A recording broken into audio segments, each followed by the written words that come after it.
think I would have chosen my roommates a little more carefully. Like, the community was there in our small group, but I didn't really initiate enough to really say, like, hey, I'd be interested in living with you guys.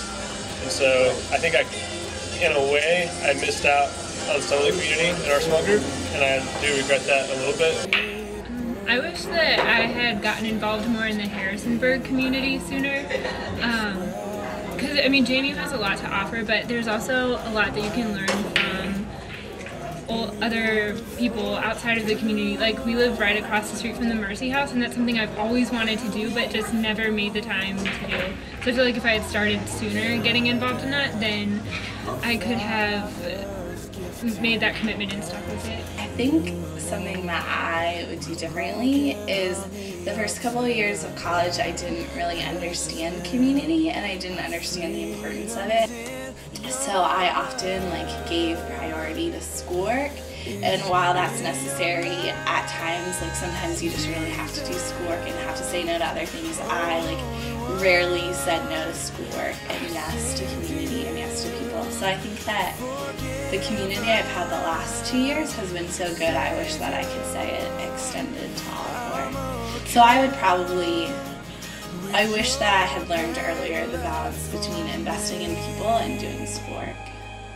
By taking classes that are more fun rather than being so focused in my major, my minor, what I had to take, I think it would have been nice to have room for classes in my schedule that I just enjoyed outside of that, to get to meet people in different majors and just experience people with different backgrounds. I used to think that, I used to say my purpose for JMU, my purpose for being here is to glorify the Lord. But to be honest, I made it about me a lot. It's not.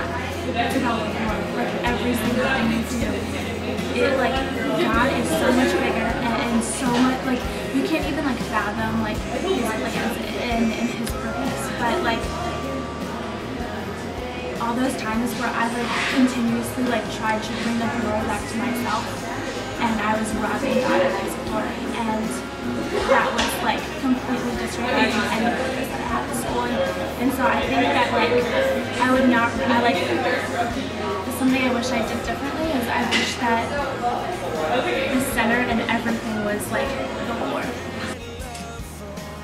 I probably would have invested in younger classmen earlier in my college career, because I did worship team and I led worship team, which was awesome and was where I was supposed to be. But I think that God calls us to disciple younger classmen, and I wish I would have done that earlier. If I could go back, I would have gotten to know my professors better. You're here to learn from them. I never really saw them as people to get to know, but I really wish I would have engaged more in them. It took me until second semester of sophomore year when I started pursuing someone to disciple me. That was way too long. I have totally benefited from the past 2.5 years from meeting with Anthony Tommy, my math professor, which, if he's still here, meet with him. But anyway, yes, I waited way too long. As soon as you come to college, really, freshmen, hear me. Find someone to invest in your life. Whether it be a senior, junior, professor, anyone. Find someone to invest in your life. That is so critical to your growth. If I could do things over again, I think that one thing I've learned is the value of a church body and the value of committing to a church early on and being invested in it. And that means tithing as well, I think. And getting to know older generations in the church body, as well as serving in some way. But I think IV has contributed a lot to my growth, but we are definitely called to be part of a church body.